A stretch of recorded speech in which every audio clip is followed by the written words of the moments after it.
Violate written safety procedures so we don't lose $24 million? No. This happened about 15 years ago at a large manufacturing plant at which I was one of the 120 industrial electricians, and this happened in the department in which I was primarily responsible. These jobs pay upwards of $30 an hour, and I was making $34 an hour at the time. This was my career for decades before I retired last year. I now get a pension from them and fully paid healthcare. This wasn't just a run-of-the-mill job. This was something to take very, very seriously. Our safety administrator retired, so a new guy started and decided to audit all of the lockout tagout procedures, LOTO, everywhere in the facility.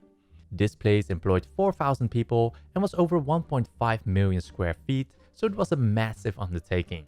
Many of the machines in my department were large multi-station transfer machines where the part goes into several drilling, milling, tapping, boring operations and are transferred to the next station in turn between operations.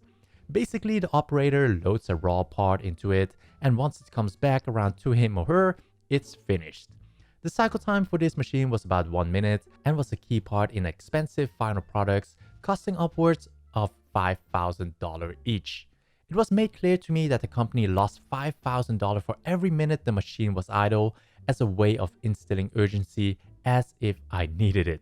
As I said, these machines had multiple stations that each had its own specialized operation to accomplish, all automatically. This of course involved many switches, buttons, computers, motors, encoders, drives, all of which are used in industrial automation and sequencing. Usually when an electronical part broke on a particular station, I would shut down electrical power for that one station to perform my repairs and replacements. All was good and I could usually perform just about any repair within 50 minutes or less. The management people usually didn't even know anything unusual happened as the operator were on piecework and would often skip a break to make up the shortfall. Until the new lotto procedures were released for those machines, the new procedure required anyone performing repairs to lotto every station for every kind of energy potential.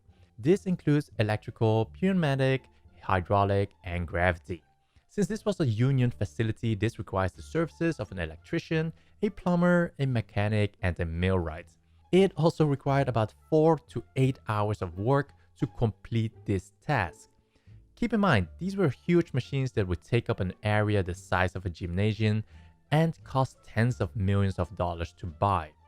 When I saw the new lotto procedure, I grabbed my boss and the production supervisor and showed it to them and explained in detail why this was ridiculous, unnecessary, and unworkable.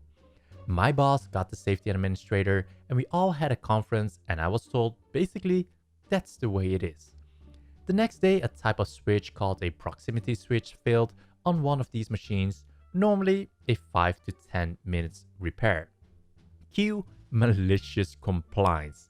I dutifully informed the production supervisor that he lost his machine for the rest of the shift and a half the following shift. He chuckled and said, "Yeah, sure." I said, "Dude, I am dead serious." I got my boss, I told him I needed 38 lotto locks, a plumber, a mechanic, and a millwright. He looked at me like I had 3 heads. Remember the conversation we had yesterday? It just got real. Show me why you need 38 locks. Okay, and I brought him to the machine, pulled the 10-page illustrated, notated, laminated lotto procedure off the machine, and counted where each and every lock needs to go. 38. And I need the other tradesmen here as well. I figure the machine will be rendered safe by the end of the shift. Matt can do the repair and another 4 hours to remove the locks and set the machine up to be ready to run by their lunchtime. Also, keep in mind that there will be cribbing to make the gravity potential safe, and most locks need a special kind of hardware to apply to valves and other devices to be able to function correctly. Just fix it the way you usually fix it, my boss told me. Put it in writing, I said. Just fix the damn thing, was his unhelpful reply. I think you need to give it to me in writing, or you need to get my union rep here. Those are your 2 choices. I'm not gonna get fired over this. About this time, several men in suits and ties showed up to find out what the problem is. Called into action by the production supervisor I previously mentioned, He and I had a great working relationship and he knew what was going down. So he started making phone calls when I let him know his machine was broke. To make a long story short, an hour-long meeting was held, which included my union rep, after which I was provided written permission to make the repairs as I always had. The new safety administrator had been properly scolded and learned a lesson. Management learned to just let why not to do his job, and the machine was running 10 minutes after I received the paper. That was a loss of $3.5 million according to their math. It would have been $24 million lost if I had to follow their procedures to the letter. All new procedures were put in place with much input from my colleagues and me. This was the test case for how the other 500 skilled tradespeople were going to be proceeding with the new safety guy, as they had also been provided with the new ridiculous lotto procedures. It just turned out that I was the first to have to implement them. Wow, that was a costly mistake. A thumbs up if you enjoyed the story, and I will see you in the next one.